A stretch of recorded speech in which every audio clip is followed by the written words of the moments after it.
I remember roughly when I was 12 or 13 years old, growing up in Indianapolis, they had a reporter named Tom Cochran, who back then, I don't know what year that was, early 80s, he did a report, a documentary report about the Ku Klux Klan. And I just remember as a kid, I was riveted by that. It was some of the best journalism I'd ever seen. Many years later, after graduating from college, I had an opportunity to freelance with Mr. Cochran. He had opened up a video production company. And upon meeting him, I got a chance to tell him that I really loved that documentary that he had done about the KKK so many years before. My father and I remember bonding with my father while watching that piece of work. And I just remember that he was so gracious and flummoxed by me, an adult guy, telling him that as a child, I remembered his work and that it had an influence on me. I say all that to say that in terms of investigating the KKK, that documentary was kind of the benchmark for me. So fast forward to 2018, and I hear about this BLACKKKLANSMAN that's coming out, a new Spike Lee joint, if you will.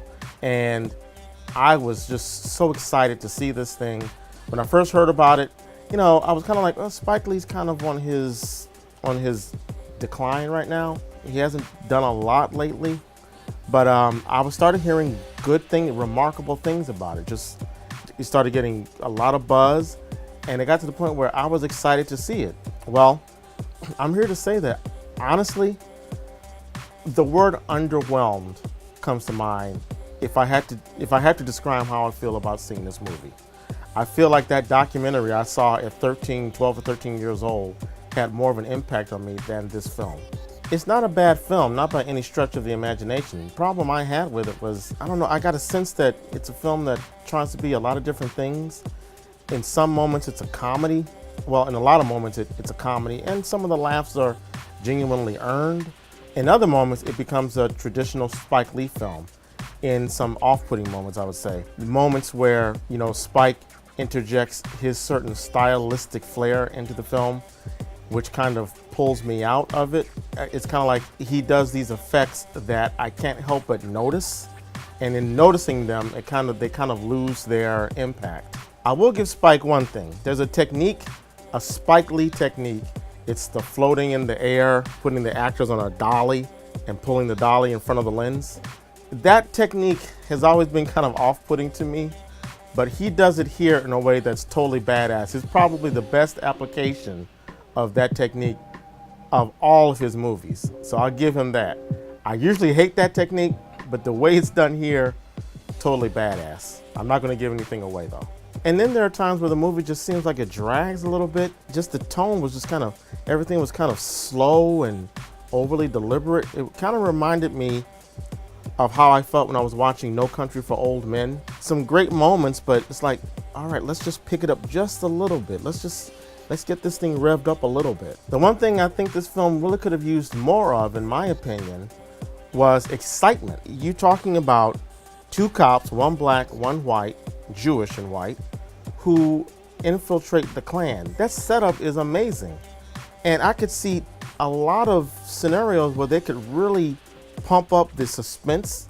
Is he going to get caught? Are they going to get made by the Klansmen? Are they ever going to be put in danger because they suspect that the two cops are a setup? There's one scene, and I'm not going to spoil anything, but there's one scene involving a lie detector test. And that scene was genuinely suspenseful, but it's not as intense as I thought it could have been. There were a lot of moments in this film where I thought that scenes like that could have been introduced, where we are like on the edge of our seat, wondering if they're going to get exposed or not. I know this is based on actual events, and the gentleman Ron Stallworth, apparently he wrote a novel which the screenplay is based on. But again, it's based on the novel, it's based on actual events. So Hollywood is always, they're always able to kind of sprinkle actual events with some fictional stuff to make the story more engaging.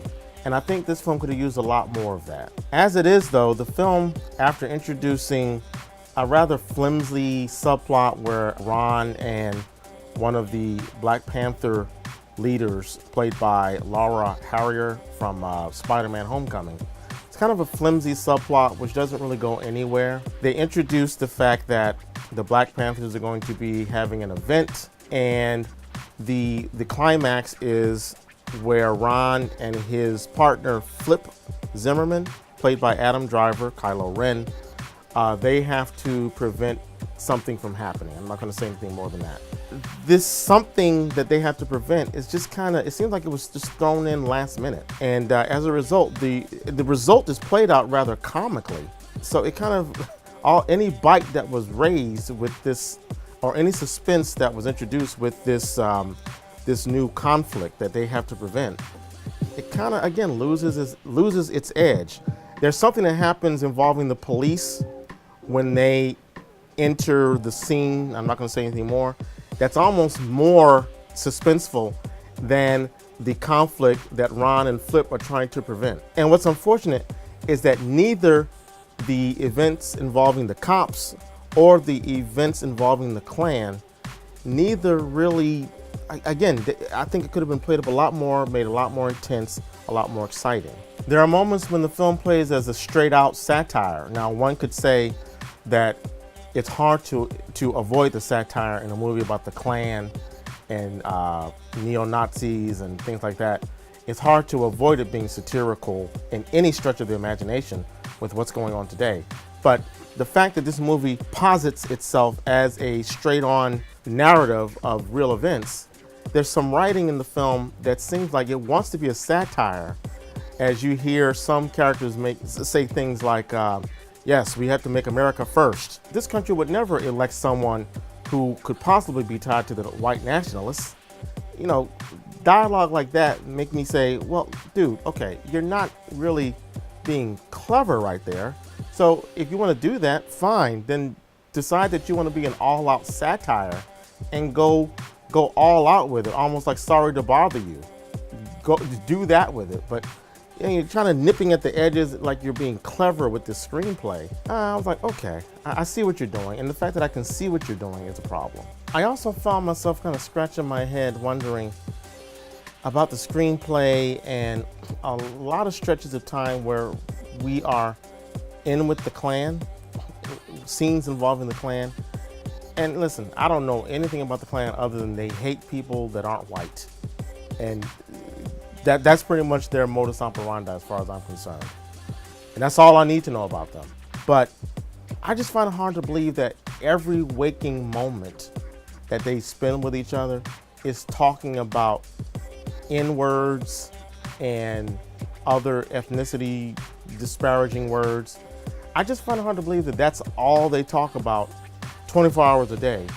And this screenplay kind of gives us that impression that that is all they talk about. I assume they, as scummy as they are, I assume they still have lives. They have to go shopping for groceries, get the car fixed, things like that. I've always been of the mind that if you're dealing with a monster, show the monster as your normal, average, everyday element.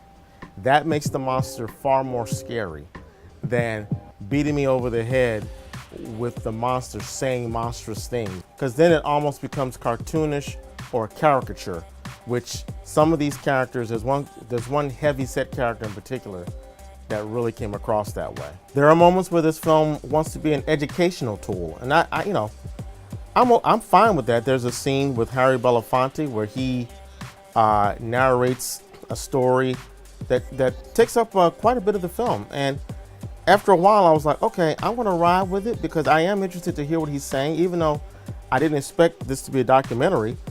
I do want to hear what Harry Belafonte has to say. There's a scene, and to me, this scene, it goes on forever, and I felt like it was going on forever, but just by the performance of Corey Hawkins as Stokely Carmichael, he blows the screen away. He gives a speech at one of the Black Panther rallies, and my God, he is amazing on screen. His one scene was one of the most compelling scenes of the entire film. Spike lets it breathe. It goes on for what feels like 10 minutes, but you can't deny the performance that Corey Hawkins gives. That was one of my favorite scenes of the entire movie. Having said all that, I do recommend going to see this movie. I think the performances are excellent. John David Washington, I'm gonna put aside the fact that if you close your eyes, I swear to God, you think you're listening to Denzel on screen. He sounds just like his father, Denzel Washington. But I think this young man is someone to watch. I think he commands the screen when he's on screen. He's totally believable in the character. At some points, I thought he was a little bit too, I don't want to say passive, but too nice guy, if that's the right term. But man, he gives a command performance. Laura Harrier, who I wasn't that impressed with in Spider-Man Homecoming, she does a good job as his girlfriend in this film. I forget the character, Patrice was her name. One thing I have to say that I got to give Spike credit for, he manages to pull out some incredible performances. I think he's been consistent in that. No matter how bad his films may have gotten, he's always been consistent about getting some good acting on screen. And I got to give it to him for the people he cast as Klansmen. I don't really know of any of these people, but there's one guy in this movie who kind of steals the show, and his name is, I don't know if he's Dutch or Swedish, Jasper Peakonen. I don't know if I'm pronouncing that properly. He has one of those names that have a lot of symbols that I've never seen before. I think he's like the right-hand man to the main KKK guy. This guy was like wild-eyed and I mean freaky and just really creepy. And I mean, hats off. You played a great Klansman, my friend. Also want to give it up to Topher Grace. I don't know, I'm not really a big fan of his work, but he knocks it out of the park as David Duke. It makes you wonder, should I be concerned that the one role that this guy I think he's done well is as David Duke? What does that say? Anyway, he does a great job. It was also cool to see John Turturro's little brother, Nicholas Turturro, who's popped up in some of Spike Lee's earlier work. I'm thinking of Jungle Fever. So despite the fact that I was somewhat underwhelmed by this film, despite the fact that it wasn't what I was expecting or it wasn't nearly as exciting as I thought it would be or suspenseful, I'm gonna give it 3 stars because I firmly believe that Spike Lee did a great job in getting some outstanding performances out of all of his players. I was impressed with John David Washington. I even turned the corner on Laura Harrier. And to me, just the scene with Corey Hawkins alone, just the delivery that he gives in that scene, you have to see it just for that. And that's the martini.